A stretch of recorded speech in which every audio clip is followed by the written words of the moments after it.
Pokemon adalah salah satu franchise anime terlama yang telah berhasil mempertahankan relevansinya di kalangan penonton berkat jajaran makhluknya yang beragam banget ya kan. Pokemon ini telah unggul dalam menghasilkan game, sequel, film, dan merchandise yang sangat-sangat sukses ya. Namun, anime Pokemon akan tetap menjadi bagian favorit penggemar untuk menikmati petualangan Ash, Ketchum, dan Pikachu dalam dunianya. Dan Licoroy yang untuk saat ini menggantikan posisi tersebut. Aku pribadi memang suka sama anime Pokemon ya. Anime ini telah menampilkan ratusan Pokemon yang pastinya sangat beragam banget.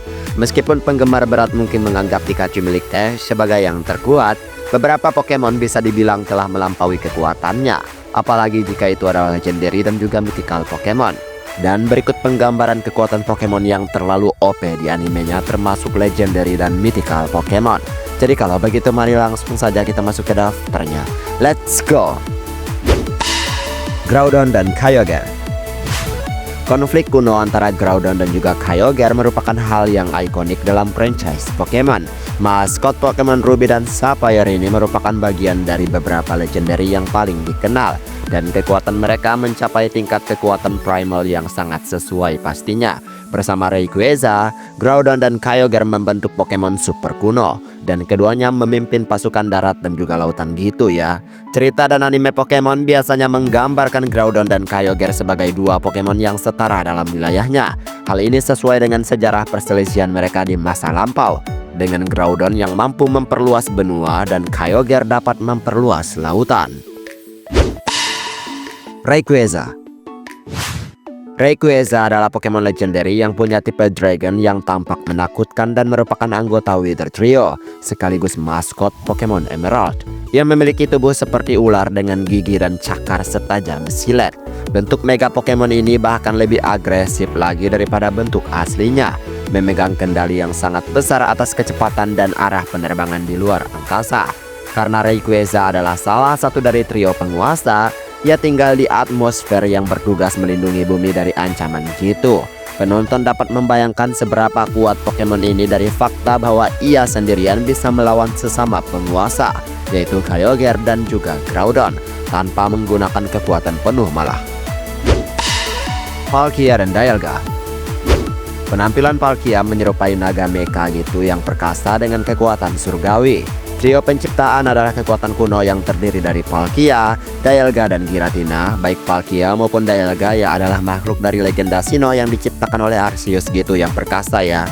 Palkia adalah Pokemon bertipe naga dan air dengan kekuatan untuk melengkungkan dan mendistorsi ruang gitu, sekaligus mampu mengubah realitas dan berpindah ke berbagai dimensi gitu. Di sisi lain, Dialga juga merupakan makhluk seperti dewa yang mampu mengendalikan waktu. Kemampuannya yang tak terbantahkan ini memungkinkan Dialga memanipulasi waktu gitu, termasuk membekukan atau bahkan mengubahnya. Giratina. Anggota terakhir dari trio penciptaan legendary tentu saja ya Giratina ini. Ia adalah Pokemon berukuran raksasa dengan kemampuan yang bahkan bisa dibilang melampaui Dialga dan juga Palkia. Giratina tinggal di dunia distorsi, sebuah dimensi alternatif dari dunia nyata gitu. Pokemon bertipe naga hantu raksasa ini memiliki kemampuan tak terduga yang memiliki kecenderungan untuk menyebabkan kehancuran gitu.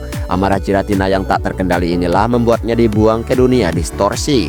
Meskipun Giratina biasanya mengurus urusannya sendiri, ia bisa saja mengamuk habis-habisan terhadap siapapun yang mengganggu kedamaiannya. Mew. Penampilan Mew yang ceria dan sangat imut mungkin menipu penonton. Tapi tak diragukan lagi ya kan, ia adalah salah satu Pokemon paling tangguh dalam dunianya. Fakta bahwa tubuh Mew yang seperti kucing mengandung DNA dari setiap Pokemon yang pernah ada. Dan itu ya tentu saja sudah cukup untuk membangun reputasinya yang sangat kuat. Hal ini memungkinkan Pokemon mythical bertipe Psychic ini untuk melawan jurus Pokemon manapun. Diyakini telah punah hingga Mew pertama kali muncul di hadapan Ash gitu, menjadikannya salah satu Pokemon terlangka. Mew tidak agresif ya dan jarang menyerang gitu, tapi dia kuat banget. Jadi kalau dia jahat ya pasti mudah aja ngelawan musuh-musuhnya. Mewtwo.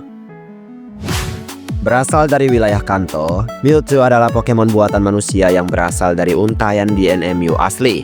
Ia dianggap sebagai salah satu Pokemon paling terkenal dan terkuat di anime karena kemampuan pengendalian pikiran, telekinesis, dan teleportasinya yang bahkan ditingkatkan banget.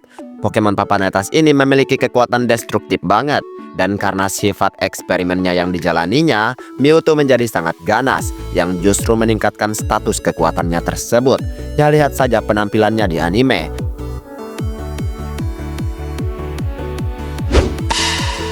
Zygarde. Zygarde adalah salah satu anggota legendary trio paling unik dalam seri Pokemon. Pokemon yang aneh ini berfungsi sebagai pelengkap maskot Pokemon X and Y, yaitu Xerneas dan Yveltal. Zygarde adalah penyeimbang yang kuat dan juga alami jika ada kekuatan yang mengancam keseimbangan ekosistem gitu. Zygarde memiliki komponen yang lebih kecil yang mungkin tidak siap tempur, tetapi ia dapat berkembang melalui 3 bentuk utama dengan aset yang unik juga. Sebuah kilas balik di animenya mengungkapkan bahwa Zygarde menghancurkan kerajaan Raja Feopum yang sangat rakus. Eternatus.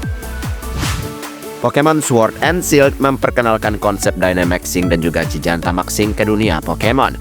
Baik game maupun adaptasi animenya mengambil kisah tentang Eternatus si legendary sebagai akar dari fenomena ini. Pokemon ini dapat memaksa spesies Pokemon di seluruh wilayah untuk mengalami wujud-wujud raksasa dalam kondisi yang pastinya menggila. Hal ini menyebabkan hari tergelap bersejarah yang ditakuti penduduk Galar 3000 tahun yang lalu. Dalam hal ini, Eternatus yang beracun berpotensi menjadi momok menakutkan di seluruh wilayah. Ya terutama dalam bentuk Eternamax-nya. Dari tampilannya aja udah ngeri banget gitu. Hoopa. Jin Pokemon si Hoopa dengan cepat menjadi salah satu makhluk paling kuat yang mengejutkan sejak debutnya di game Pokemon gitulah. Spesies mitikal yang nakal ini mampu melakukan hal-hal dahsyat. Hoopa ini sudah mampu melakukan hal-hal mengesankan melalui portal interdimensionalnya gitu, yang bahkan ukurannya masih kecil aja dia bisa melakukannya. Yang bikin ngeri lagi ya bentuk Hoopa Unbound-nya ini. Jangan berpikir untuk menatap Pokemon ini jika beneran ada. Di animenya saja digambarkan sangat mengerikan, bahkan bisa mengundang berbagai legendary. Terlalu kuat menurutku Pokemon ini. Arceus. Arceus berada di puncak piramida kekuatan dan tetap menjadi Pokemon yang paling mendekati dewa, bahkan ya dewa itu sendiri sebenarnya. Makhluk surgawi ini memiliki segudang kemampuan yang melampaui Pokemon manapun, bahkan yang legendary sekalipun. Ketika Arceus lahir, ia membawa serta antimateri, waktu dan juga ruang. Seperti kebanyakan Pokemon dewa, Arceus dapat berkomunikasi melalui telepati dan memiliki kekuatan bawaan yang melampaui segalanya. Ia juga memiliki kekuatan dan kendali atas Pokemon legendary dan dapat dianggap sebagai makhluk yang berada di pusat alam semesta. Ya begitulah layakan kisahnya. Pastinya Pokemon ini memang sangat GG karena ya dia adalah dewanya. Dan itulah beberapa Pokemon legendary dan mythical yang terlalu kuat di animenya. Ini masuk akal ya, karena ya mereka legendary, pastinya harus kuat. Ya meskipun ada beberapa legendary yang ya bisa dibilang standar aja sih. Kalau menurut kalian ada yang lebih kuat lagi, kalian bisa komen di bawah ya. Baiklah, sampai di sini video hari ini. Maaf jika ada kesalahan kata atau mungkin ada kalimat yang kurang tepat, mohon bantu koreksi ya teman-teman. Dan kita ketemu lagi di next video. Aku pamit dulu. Dadah.